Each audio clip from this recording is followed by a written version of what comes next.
Adakah mesin ATM tak dapat berfungsi jika tak potong riban? Ahli Parlimen Besut Terengganu Cik Muhammad Zulkifli Jusoh dibahan teruk oleh netizens kerana membuat kerja tak masuk akal iaitu memotong riban bagi melancarkan sebuah mesin pengeluaran wang ATM di kawasan parlimennya. Berikutan itu, Ahli Parlimen Bacok Syahir Sulaiman tampil mempertahankan tindakan tak berapa cerdik Ahli Parlimen Besut itu. Beliau cuba menjustifikasikan tindakan tersebut kerana penduduk di kawasan terceruk memerlukan akses kepada mesin ATM. Daerah Besut samalah seperti daerah Bacok adalah kawasan luar bandar yang majoriti penduduknya adalah petani dan nelayan, warga emas dan golongan miskin. Maka tidaklah mengejutkan apabila dibacok antara perkara yang diminta oleh pengundi dalam PRU15 yang lalu, khususnya dalam kalangan pengundi muda, adalah untuk diwujudkan cawangan bank dibacok dan memperbanyakkan mesin ATM di tempat berkenaan.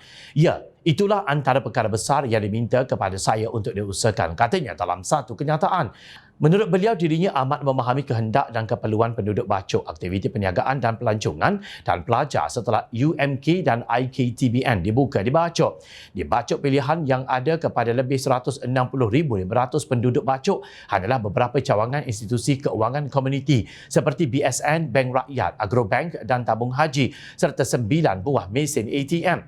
Jika hendak berurusan dengan cawangan bank komersial seperti Maybank, CIMB dan Bank Islam, penduduk perlu ke Kota Baru atau Kubang Kerian dengan jarak perjalanan sehingga 45 minit hingga 1 jam, tegasnya.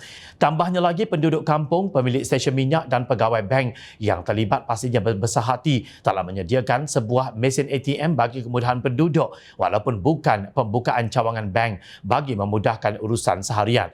Justru peringatan kepada diri saya, mungkin perkara yang dianggap kecil di mata kita boleh menjadi besar di mata pihak yang lain. Maka marilah kita bersyukur dengan apa yang dimiliki dan janganlah kita merendahkan pihak lain yang berusaha untuk memilikinya, tegasnya. Sebenarnya tidak sesiapa pun yang mempertikaikan keperluan penduduk Besut atau merendahkan mereka yang berusaha untuk mendapatkan akses mesin ATM atau cawangan bank. Apa yang mereka amat hairan dan kelucuan ialah keperluan mengadakan upacara memotong riban hanya untuk merasmikan mesin ATM itu. Kenyataan Syahir langsung tidak menjustifikasikan perbuatan memotong riban yang tiada apa-apa signifikan dalam hal memartabatkan Islam. Apa sebenarnya di sebalik upacara memotong riban itu? Beberapa laman web yang cuba merungkai asal-usul upacara tersebut menyatakan bahawa bagaimana ianya bermula tidak pula diketahui. Namun, menurut laman Pello Construction, upacara ini mendapat populariti pada akhir 1800 selepas pemotongan riban berlaku pada pembukaan laluan kereta api Louisiana. Ini dikatakan disebut dalam Arkib Union Parish Law bahawa upacara memotong riban telah diadakan sekitar tahun 1898 untuk pembukaan laluan kereta api di utara Louisiana. Kereta api Louisiana dan kebangkitan sistem lebuh raya antara negeri moden di Amerika Syarikat inilah yang akhirnya mendorong peningkatan permintaan untuk upacara pemotongan riban. Penciptaan jambatan, terowong dan jalan raya baharu mencerminkan keinginan untuk jalan yang jelas ke hadapan dan sejak itu menjadi asas dalam budaya Amerika untuk meraihkan kejayaan yang baru dibina, kata laman tersebut.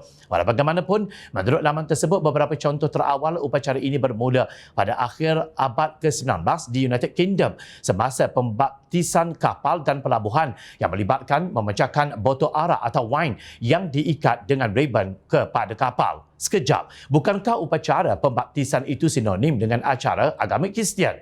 Upacara ini berasal daripada budaya Barat dan Amerika Syarikat juga United Kingdom.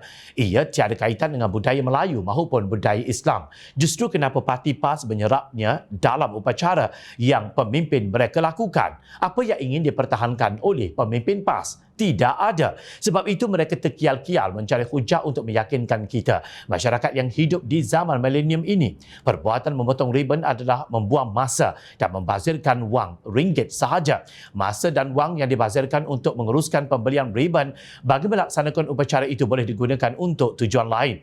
Walaupun mungkin tidak banyak dibelanjakan untuk satu upacara, tetapi ia tetap satu pembaziran. Lebih-lebih lagi dalam setahun ia mungkin berlaku beratus kalau tidak beribu kali. Semoga kebebalan yang berlaku ini tidak berulang lagi dalam bentuk lain. Misalnya, upacara memotong ribbon untuk merasmikan tandas awam, titi atau sebagainya. Tidak kira kalian pemimpin pembangkang maupun pemimpin yang menyokong kerajaan ketika ini, tolonglah hentikan upacara yang membazir ini. Lebih mengarut lagi dan kemungkinan besar cenderung ke arah khurafat jika ia dijadikan salah satu daripada petunjuk prestasi utama KPI.